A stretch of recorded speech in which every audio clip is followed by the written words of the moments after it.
Apa hukumnya minum susu kuda liar? Saya naik kuda jinak, dipegang 4 orang. Bisa pula orang ini memeras susu kuda liar. Mau jumpa saya, mana orang yang bisa memeras susu kuda liar? Sedangkan kuda jinak mau pecah kepala orang di sipaknya. Assalamualaikum warahmatullahi wabarakatuh. Hai sahabat religiwan semuanya, semoga usia bertambah, istiqomah juga semakin bertambah, amal bertambah, maka bertambah pula kesiapan kita untuk tetap menebar kebaikan. Assalamualaikum warahmatullahi wabarakatuh.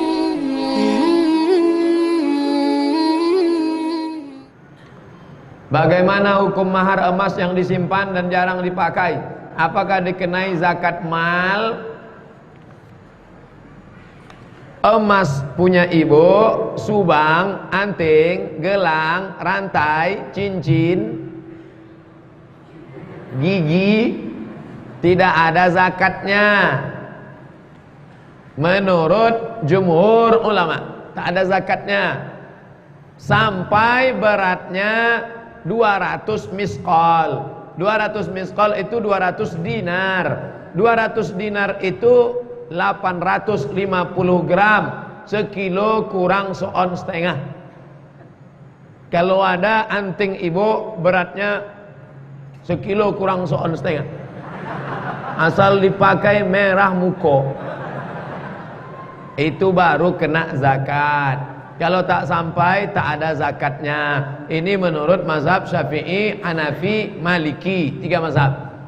Tapi ada ustadz kemarin ceramah katanya keluarkan sekali seumur hidup. Itu mazhab Hambali. Balik dari sini, cabut rantai, cabut cincin, cabut gelang, cabut gigi, timbang berapa gram semuanya, keluarkan sekali seumur hidup. Saya condong kepada pendapat ini. Kenapa? Kalau ditunggu sekilo kurang seon setengah, nanti ibu pulang pakai pendapat yang ini. Saya sebutkan di sini dua-duanya supaya tak bingung kalau ada ustaz penceramah tak ada tuh zakatnya. Berarti pendapat ini ada zakatnya, keluarkan seumur hidup sekali. Berarti dia pakai pendapat mazhab Hambali. Sebelumnya saya minta maaf karena pertanyaan saya tak terkait dengan kajian. Apa hukum permainan dadu? Dadu sama catur haram menurut mazhab Hanafi. Apa sebabnya haram? Karena satu, mubazir waktu. Innal mubazirina kanu ikhwanas syayatin. Kita menerima tamu aja tak sempat, saking kan sibuknya. Sampai dari Padang jam 4, tidur sebentar, sholat subuh jam 7 masuk kelas, keluar jam 8.45 masuk kelas jam 9, masuk lagi jam 10.30, habis itu sholat zuhur, masuk lagi jam 2, habis itu pulang ke rumah, mandi istirahat, baru berangkat lagi pengajian. Sampai kawan mau datang ke rumah pun, mohon maaf aku bukan menolak tamu, tak ada lagi waktu. Dia bisa pula santai. Mubazir waktu ini. Innal mubazirina kanu ikhwanas syayatin. Orang mubazir ini saudara setan. Yang kedua, melalaikan sholat. Hayya 'alas shalah.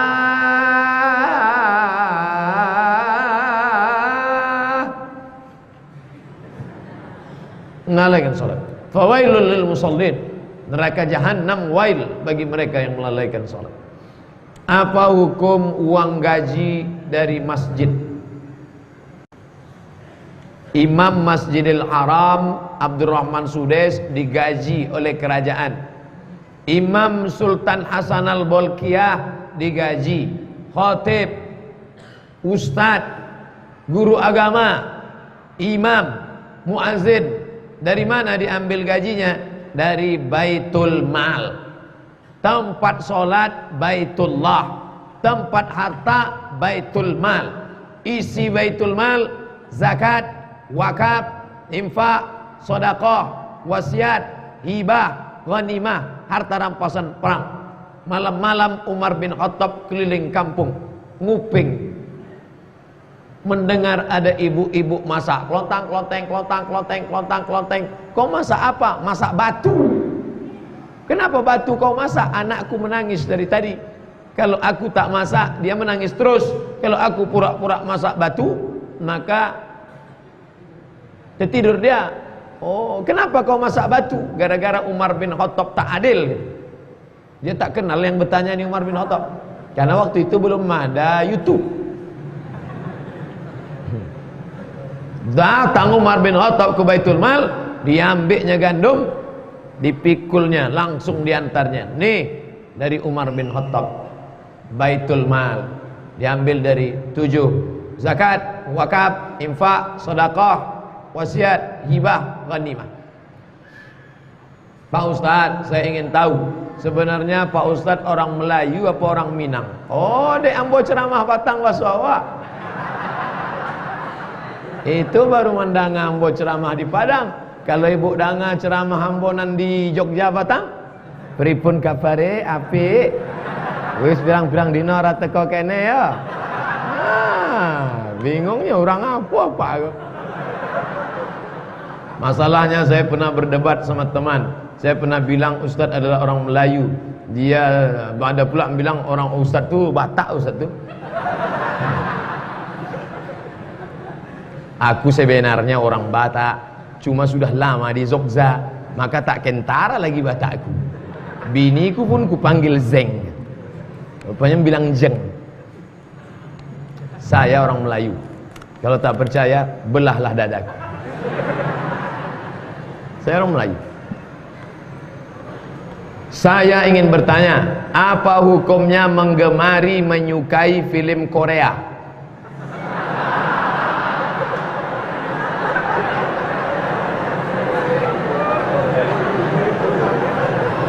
Orang Korea ini kafir, tak bersunat, tak mandi wajib, berzina kerjanya. Jangan suka kepada orang kafir. Man tashabbaha biqaumin fahuwa minhum. Siapa yang suka kepada orang kafir, maka dia bagian dari kafir itu. Condong hatinya kepada orang kafir, maka tontonlah qori-qoriah. Cari di YouTube qoriah, banyak qoriah di sana. Bagi anak-anak gadis qoriah. Yang anak lajang jangan menengok qoriah. Ayatnya tak ingat, muka qoriah itu ingat. Yang lajang tontonlah qori-qori. Nah, nih, jangan lagi ditonton itu sinetron Korea. Rusak. Nanti pas mau sakaratul maut datang dia ramai-ramai. Apa yang selalu kita tengok, apa yang selalu kita dengar, itulah yang akan datang waktu kita sakaratul maut nanti. Pas kita sedang datang artis-artis Korea, Sanjay Dutt, Amitabh Bachchan, datang semua. Datang orang membisikkan ke telinga sebelah kanan, la ilaha illallah. Datang dari Kalau tidak percaya, buatlah. Dalam hadis Nabi, menasihati dan mengkritik penguasa yang zalim adalah wajib. Dalam sistem demokrasi sekarang, sejak diterbitkannya Perpu Ormas, ulama dikriminalisasi. Bahkan ada yang ditangkap. Ormas Islam HTI dibubarkan, FPI menyusul. Apakah kita wajib menolak Perpu Ormas nomor 2 tahun 2017? Kemarin kuliah umum Fakultas Syariah dihadiri Profesor Dr. Yusril Izza Mahendra, pakar hukum. Di situ lengkap sekali bahwa umat Islam menyalurkan aspirasinya lewat DPR supaya menyuarakan, umat Islam menyuarakan suara-suaranya lewat wakil-wakilnya. Kalau wakilnya macet, mandat, tidak bersuara, maka dalam dunia demokrasi dia harus, bahasa Malaysianya tunjuk perasaan, bahasa kitanya unjuk rasa, bahasa Arabnya muzaharah, zahara, menampakkan rasa yang ada di dalam. Jadi dalam dunia demokrasi itu biasa. Jadi kalau ada orang mengatakan unjuk rasa tak boleh, loh, kita kan tinggal di negeri demokrasi. Dalam dunia demokrasi, salah satu cara menunjukkan ketidaksukaan terhadap sesuatu adalah dengan cara tunjuk perasaan, unjuk rasa, muzaharah. Kalau anti dengan nama unjuk rasa, maka dibuat istilah yang lain, aksi damai. Tidak ada rumput yang mati, tidak ada sampah. 7 juta orang berkumpul di Monas, bisa tak ada sampah sama sekali, bersih. Ini kan luar biasa. Rasulullah mengabarkan akan ada penduduk neraka yang gigi gerahamnya sebesar gunung Uhud. Berarti penduduk neraka itu besar-besar, Pak Ustaz. Iyalah, gigi geraham sebesar Bukit Uhud. Bukit Uhud itu sebesar apa, Pak Ustaz? 7 kilometer panjangnya. Lalu kenapa disebut orang di neraka itu besar? Kalau orang di neraka sebesar ini dibakar, kan cepat habisnya. Kalau orang di neraka giginya sebesar Bukit Uhud, dibakar kan lama habisnya. Maknanya apa? Azabnya besar. Kalau gigi gerahamnya sebesar Bukit Uhud, berarti lubang hidungnya lebih besar dari. Azabnya luar biasa. Itu yang mau diceritakan. Kullama nadijat juluduhum, ketika kulit mereka hancur, gosong, terbakar, badalna juludan ghairaha, kami ganti dengan kulit yang baru. Begitulah terus menerus. Terus berapa lama? Khalidina fiha abada, kekal selama-lamanya. Makanya kita mengaku waqina azabannar, waqina azabannar, waqina azabannar. Rasulullah mengabarkan bahwasanya jika sengaja meninggalkan sholat dikatakan kafir. Lalu bagaimana jika seorang ayah seperti itu? Apakah tetap boleh menjadi wali nikah anaknya? La nikaha, tidak sah nikah illa biwaliyin, kecuali dengan wali. Wa syahidai adlin, 2 orang saksi yang adil. Walinya adil, saksinya adil. Adil itu lawannya fasik. Orang yang tak sholat secara terus menerus bisa kafir, bisa fasik. Kau kenapa tak sholat? Aku malas sholat ini, fasik. Kau kenapa tak sholat? Menurut aku sholat ini buang-buang waktu aja, kafir. Kafir sama fasik tak bisa jadi wali, tak bisa jadi saksi nikah. Makanya kalau mau nikah, tengok dulu saksi. Saksi pernikahan kita adalah orang kaya, pejabat, penguasa, alim ulama yang tak fasik, itu jadi saksi nikah, wali nikah. Jadi kalau fasik tak salah nikah, tak sah nikah. Makanya Pak Wali, Pak Kua diajaknya bersyahadat. Pak, mari kita bertobat ya. Astagfirullahalazim, astagfirullahalazim, astagfirullahalazim. Itu tujuan Pak Kua, supaya bapak itu tobat pagi itu. Setelah dia tobat baru dinikahkannya anaknya. Setelah itu baru dia tak sembahyang balik. Bagaimana cara mengingatkan agar dia mau sholat, Pak Ustaz? Dulu sudah pernah saya lakukan, tapi absennya karena tempat kerja dia belum mendukung. Pokoknya jangan pernah berhenti. Kasih dia buku tentang tanya jawab sholat, kasih dia buku ancaman-ancaman orang tak sholat. Kalau dia punya nomor WA, sharekan ceramah-ceramah Ustadz tentang dia tak sholat, tak sholat, tak sholat, sampai doa tiap malam. Jangan lupa doa. Ya muqallibal qulub, wahai engkau yang membolak-balikkan hati, balikkan hati dia supaya dia sholat. Ya Allah, apa hukum kerja di kantor pajak?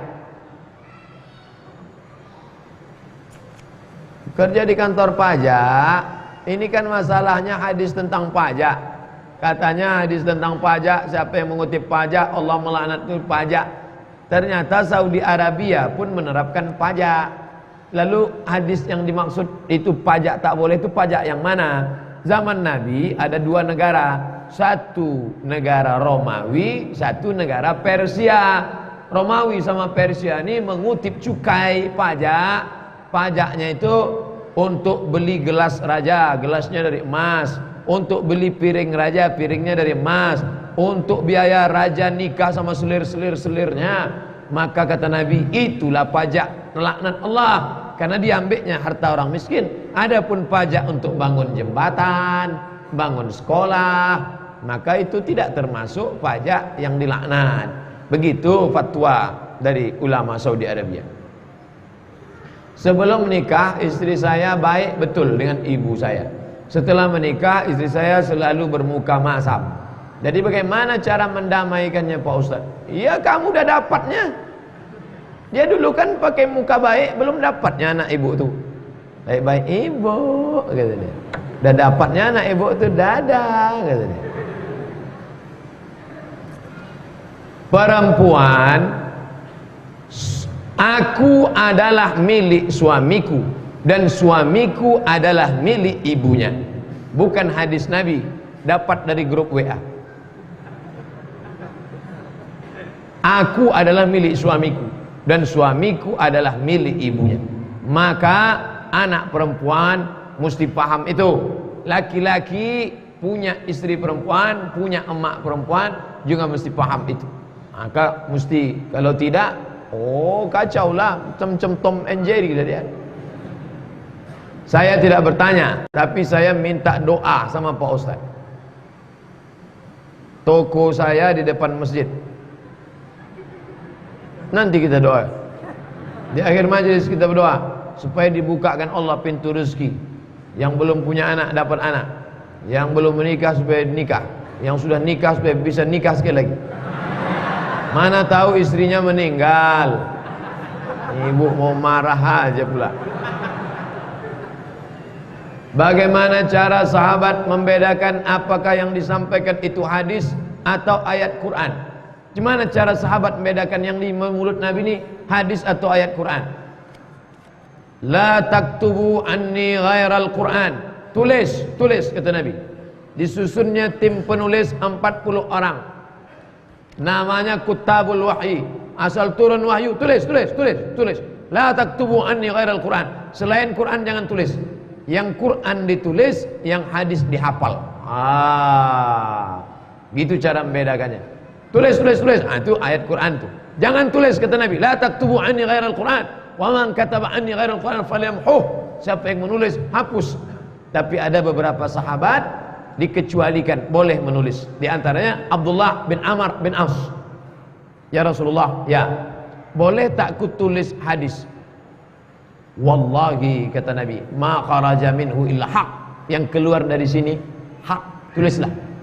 Ada pula Nabi menyuruh tulis, namanya Abu Syah. Abu Syah ini orang Yaman.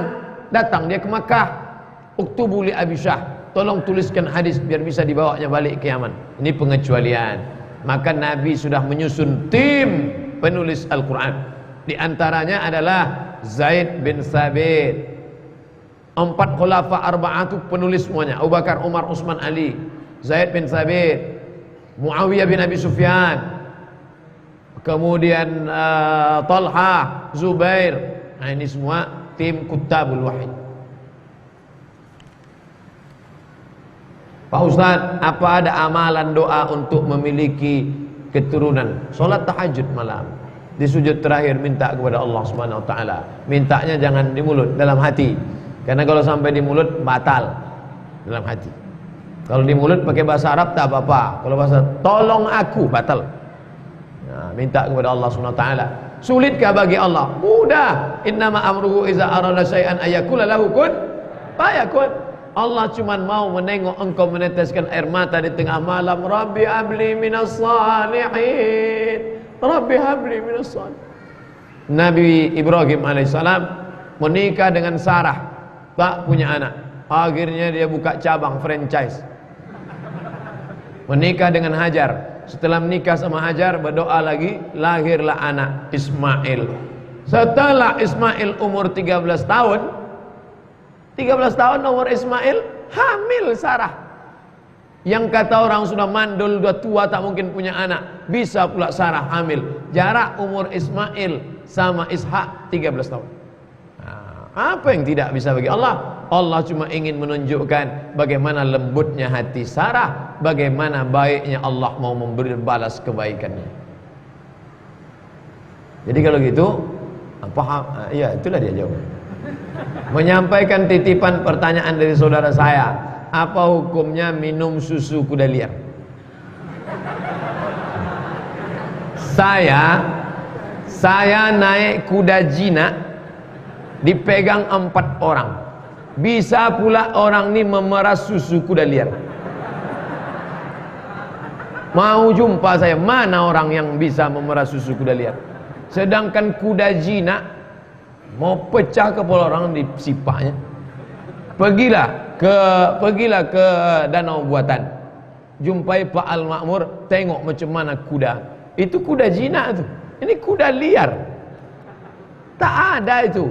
Kambing punya susu, kuda liar punya nama. Tapi andai memang betul-betul ada, misalnya ditangkap mereka kuda itu, diikatnya kakinya, dipasangnya alat, memang betul ada susu kuda liar, bolehkah diminum? Boleh, halal. Kuda halal. Ustaz pernah makan daging kuda? Ya, sate kuda saya makan. Habis makan tuh mau menyipak aja. Sate kuda. Kuda halal, boleh dimakan. Semoga Ustaz dalam lindungan Allah. Amin. Saya dulu pernah dengar kalau orang tak terkena riba yaitu OB satpam di bank. Akan tetapi saya juga pernah dengar bahwa sesuatu yang berasal dari haram maka hasilnya yang haram. La'anallahu akilar riba. Allah melaknat orang yang makan riba. Wa mukilahu, orang yang dikasih makan, orang yang mewakilkan transaksi. Wa katibahu, pegawai pencatatnya. Wa syahidaihi, dua orang yang jadi saksinya. Kulhum sawa, semuanya sama. Yang tak kena, ibu buka restoran Minang Maimbau. Maimbau, makan siko, makan siko, makan siko, makan siko, Maimbau. Tiba-tiba datang pegawai bank makan. Tambuah cek. Ibu tak perlu tanya sama dia, kau pitih riba, kau pitih apa kau? Karena yang ibu jual tu nasi halal. Begitu juga bapak jual semen. Datang pegawai bank beli. Pak, saya beli semen 5 sak. Ini uang riba atau uang apa nih? Tak perlu, karena semen itu halal. Nasi itu halal. Tapi nasi halal dimakan, semen jangan dikunyah. Semen untuk buat bangunan. Ustadz, bagaimana sikap kita terhadap teman yang gay? Masukkan dia program, nama programnya Be a Man. Di Pekanbaru belum ada lagi, tapi perlu dibuat. Melihat dari pertanyaan ini nampaknya udah ada gelagat-gelagat. Be a man, jadilah kau laki-laki yang perkasa, yang melambai-lambai. Ustadz, bisa potong gak? Ada yang ngajak saya foto kemarin. Big man, jadilah kau laki-laki yang perkasa. Dia harus diobati. Dia bisa sempurna, bisa dia sehat balik. Banyak yang sudah mengaku. Ada yang WA ke saya, saya ini dulu gay Pak Ustaz, tapi setelah saya latihan saya bisa sehat lagi sempurna. Bisa. Siapa bilang tak bisa? Mohon penjelasan Ustaz tentang penguasa Ruwaibidah. Apakah penguasa saat ini sudah termasuk penguasa Ruwaibidah? Tentang hadis Ruwaibidah udah kita kaji dulu di An-Nur. Ingat tak? Ada videonya. Ruwaibidah apa itu? Orang yang tidak paham tapi berbicara masalah hukum, masalah tata negara, masalah kepemimpinan. Ruwaibidah namanya. Rajulun tafihun yatakallamu fil umuril ammah. Rajulun tafih, tak punya keilmuan, tak punya bakat, tak punya apa-apa, tapi berbicara mengurus urusan orang banyak. Fi umuril ammah, tentang perkara orang banyak. Ruwaibidah. Pak Ustaz, seandainya kalau punya Quran yang sudah jelek dan sobek-sobek, sebaiknya diapakan? Dibakar. Ambil bensin, siram, bakar. Kalau disimpan, bagus juga. Ada lemari khusus, simpan. Tapi khawatirnya nanti anak menantu kita tak tahu, dijual mereka, dijualnya dijadikan nanti trompet tahun baru. Sudah tertangkap tahun lalu, trompet tahun baru Natal rupanya dari sampul-sampul Quran. Ini penghinaan luar biasa.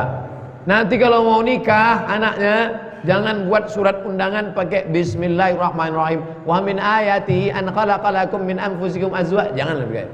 Terjemahan boleh dengan nama Allah, jangan. Surat undangan diserak-serak, jangan dipijak-pijak. Penghinaan pada agama Allah Subhanahu wa taala. Dibakar boleh. Makalah-makalah mahasiswa yang bagus-bagus saya sorter, saya simpan, saya jilid. Yang tak berkualitas banyak salah tapi ada ayat-ayat Quran di dalam, saya bakar. Satu karton besar. Sayang Pak, jual aja, ganti kardus. Nggak, ini ayat Quran. Nanti diinjak-injak orang, berdosa saya. Akibat Perpu Ormas nomor 2 telah terjadi kriminalisasi dalam ulama, ormas Islam dan ajaran Islam. Bagaimana sikap Pak Ustadz? Umat Islam sudah. Profesor Dr. Yusri Islam Mahendra, pengacara-pengacara Islam sudah menyuarakan supaya yang menjerat-jerat. Kalau tidak nanti Ustadz tak bisa ceramah, hanya bisa khutbah, habis balik macam zaman dulu lagi. Buya Hamka ditangkap segala macam, bisa terjadi. Pokoknya kalau nampak saya tak ceramah, itu dua kemungkinan, ditangkap atau keluar kota. Saya mohon doanya Pak Ustadz, saya rajin sholat, tapi saya pakai narkoba juga. Saya mohon doa sama seluruh jamaah agar saya dijauhkan dengan namanya.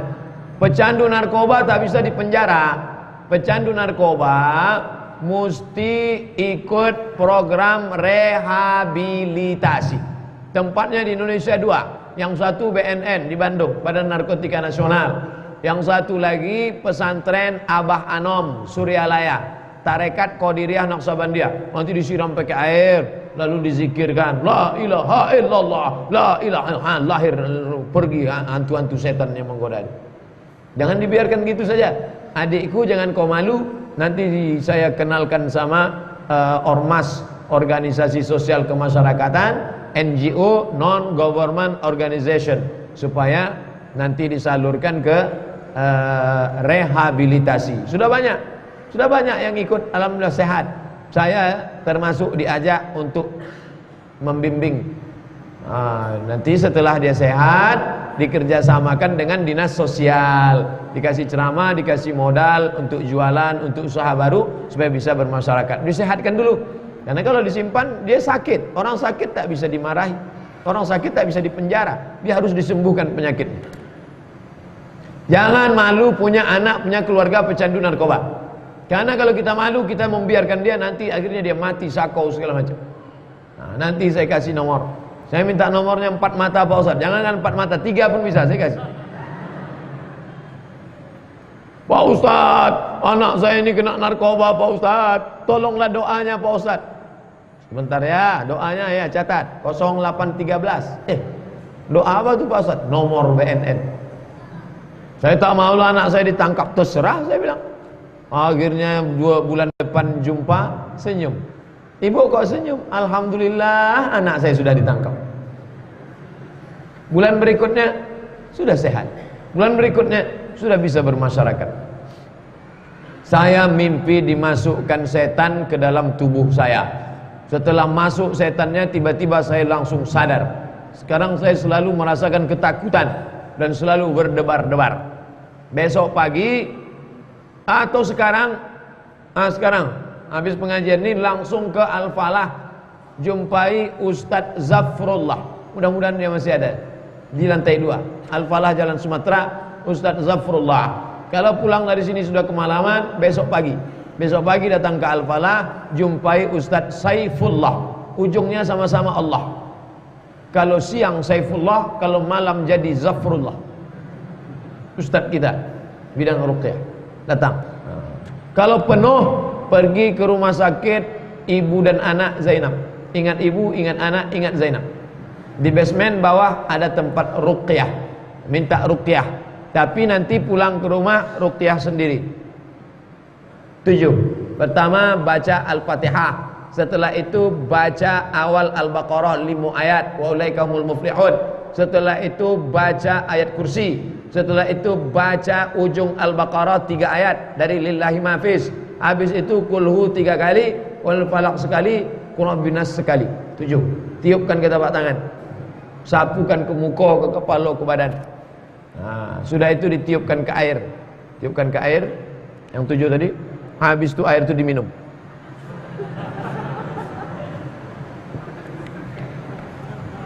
Alhamdulillah tak ada respon. Berarti tak ada jin di dalam. Apa arti jin saka itu Pak Ustaz? Jin saka itu adalah jin warisan dari datuk dulu. Datuk kita berkawan sama jin. Mereka menjalin MOU, Memorandum of Understanding between me and you. Setelah datuk awak mati, nyo datang ke apa awak. Setelah bapak kita mati, dia pun datang ke kita. Pas kita sedang duduk-duduk, dia datang. Hai Abdul Somad, aku adalah jin Saka yang dulu dekat dengan datukmu. Setelah datuk kau mati, aku tetap hidup. Aku datang ke bapakmu. Setelah bapakmu mati, aku tetap hidup. Sekarang aku datang kepada engkau. Maukah engkau melanjutkan pertemanan ini? Wih, aku tak perlu berteman dengan engkau, karena temanku di FB fanpage sudah 1,5 juta. Kalau kita menjalin hubungan sama dia, maka dia akan terus. Dia berdiam diri dalam cincin, cincinnya dijaga. Nanti kita mati, datang dia ke anak kita. Dia berdiam diri dalam keris, kerisnya dimandikan setiap malam 1 surah dengan 7 air kembang, air limau, air jeruk, air macam-macam. Nanti dia datang terus, maka tinggalkan sampai akhirnya dia pergi.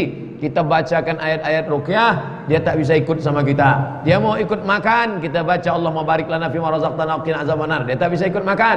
Dia mau ikut tidur sama kita, kita baca bismika Allahumma ahya wa amut, dia tak bisa ikut tidur. Dia mau ikut kamar mandi, kita baca Allahumma inni a'udzubika minal khubuthi wal khaba'is. Dia mau ikut menjalin hubungan, kita baca doa hubungan, maka tak bisa. Akhirnya lama-lama dia tak sedap di sini, kata dia pun cabut. Carinya tempat main. Nah, itu tentang jin Saka tadi.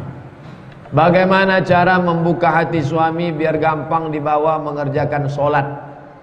Ibu, nanti malam sholat tahajud, habis itu sholat hajat. Usolli sunnatal hajat rakaataini. Aku berhajat supaya hati suamiku ini lembut, ya Allah. Habis itu besok pagi pergi ke toko buku, belikan buku ancaman bagi orang yang tidak sholat. Kasih saya. Apa nih? Baca aja lah bang. Setelah itu kalau dia punya nomor FB, punya nomor WhatsApp, kirim video-video pendek. Siapa yang tak sholat, kafirlah dia. Sasek Ustaz Anggo. Tak apa-apa. Jangan lupa, ad-doa silahul mu'min. Doa senjatanya orang beriman. Ibu-ibu panggil anak lajangnya, sini kau sembahyang, solat. Cakap ibu masuk ke hati. Tak pernah berhenti, solat. Tak pernah berhenti. Ketika ibu berhenti ngomong, kenapa Ustaz dari tadi ibu aja? Ibu yang pernah ditumpangnya perut ibu 9 bulan 10 hari, mengalir darah ibu dalam darah dia. Detak jantungnya itu ada detak jantung ibu dalam. Maka kalau ibu ngomong, walaupun dia melawan, masuk ke dalam. Tidak ada doa yang lebih makbul daripada doa ibu kepada anak. Sama seperti doa Nabi kepada umat. Maka ibu, luar biasa ibu. Ibu kasih tahu sama anak. Ini istri tadi sampaikan ke mak mertua. Mak mertua tolong suamiku sholat. Kata mak mertua, aku pun tak sembahyang tadi.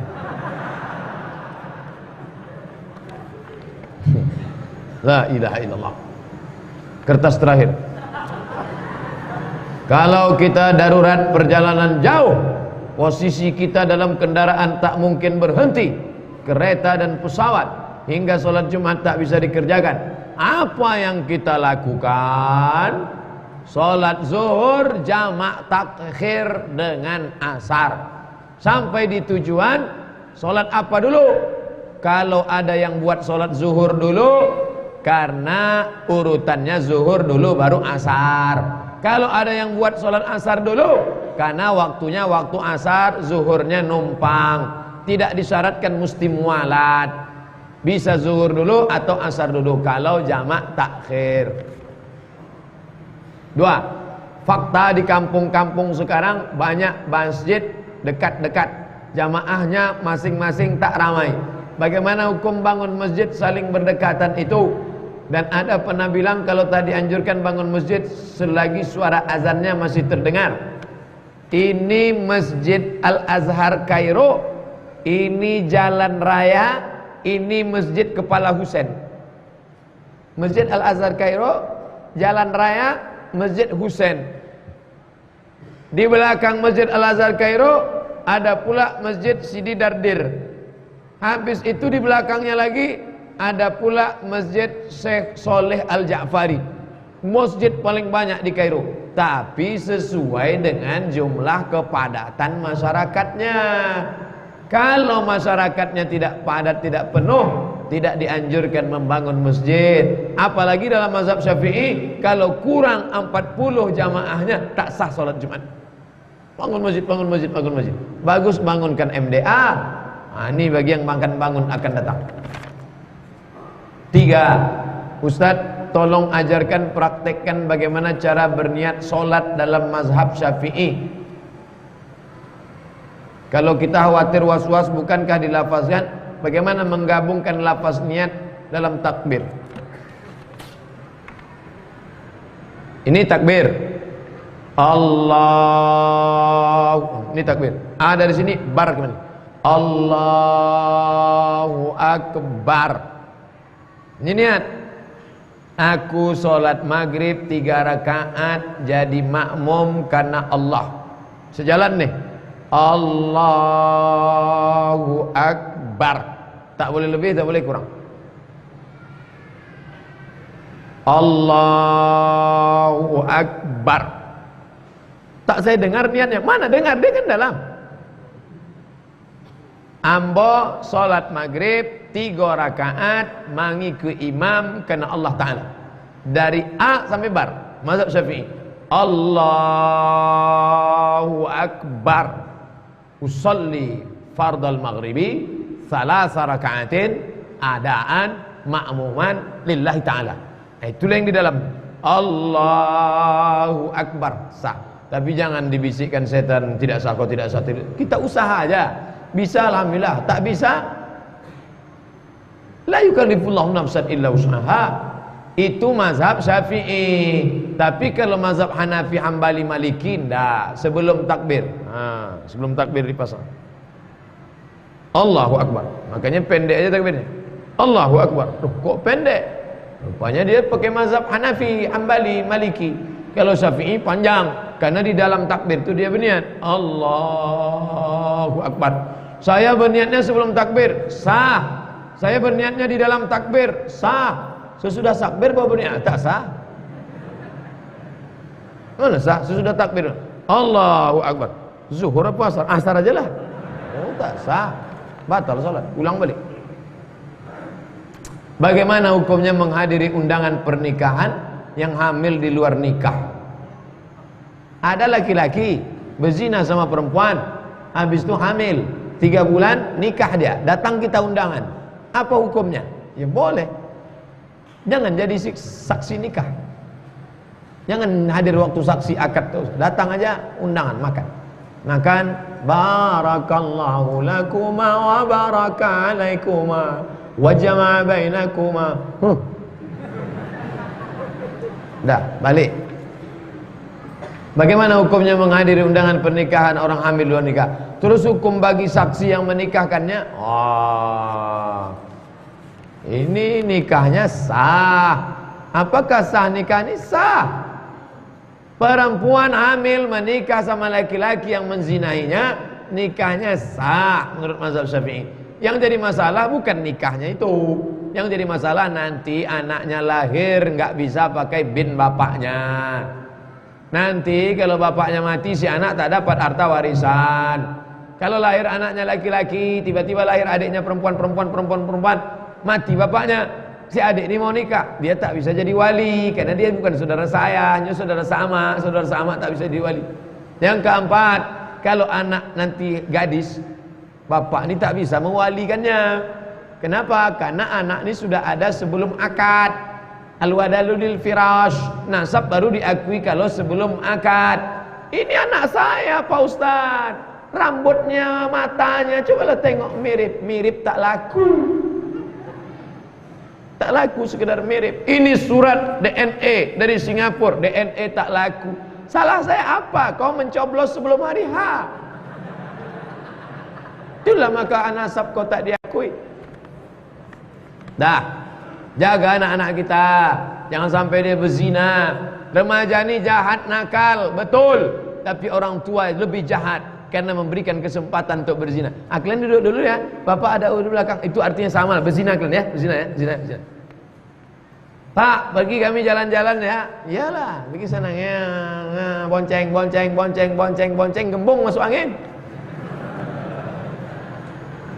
Oleh sebab itu jaga anak-anak kita. Jaga anak-anak gadis kita. Alah, Ustaz Somad itu jaga anak gadis kita, jaga anak gadis kita. Macam anak gadis dia udah selamat aja. Anak saya laki-laki. Tapi berat juga tanggung jawabnya. Anak laki-laki kita tengok. Dia bonceng anak gadis orang, kita tanya, mau dibawa kemana hubungan ini? Tanya begitu. Ala hadhihi niyah al-fatihah. A'udzubillahi minasyaitonir rajim. Bismillahirrahmanirrahim. Alhamdulillahi rabbil alamin. Arrahmanir rahim. Maliki yaumiddin. Iyyaka na'budu wa iyyaka nasta'in. Ihdinas siratal mustaqim, siratal ladzina an'amta 'alaihim ghairil maghdubi 'alaihim waladdallin. Amin. La tada' lana dzamban illa ghafartah. Segala dosa silap salah kami ampunkan ya Allah. Wala aiban illa satartah. Segala aib cacat kami tutupi ya Allah. Wala musafiran illa wasaltah. Saudara-saudara kami yang musafir datang jauh dari Sumatera Utara malam ini, berikan perjalanan selamat pergi dan pulang ya Allah. Wala maridan illa syafaitah. Keluarga kami yang kau uji dengan penyakit, sehatkan dengan sembuh yang sempurna ya Allah. Wala raghiban illa anjabtah. Yang ingin punya anak, berikan mereka anak-anak yang soleh dan solihah ya Allah. Wala aziban illa zawajtah. Yang akan menikah, mudahkan urusan nikahnya, berikan jodoh yang soleh dan solihah ya Allah. Wala mumtahinan illa najahta. Yang sedang ujian kerja, kuliah, sekolah, maka berikan nilai terbaik dengan kelulusan yang murni ya Allah. Wala mayitan illa rahimtah. Yang meninggal dunia, curahkan rahmat, ampunan dan kasih sayangmu ya Allah. Rabbana fir lana dzunubana wa liwalidayna warhamhuma kama rabbayana shaghira. Wa sallallahu ala sayyidina Muhammad wa ala alihi wa sahbihi wasallam. Walhamdulillahi rabbil alamin. Taqabbalallahu minkum minna wa minkum taqabbal ya karim. Terima kasih segala perhatian. Mohon maaf banyak silap salah. Assalamualaikum warahmatullahi wabarakatuh.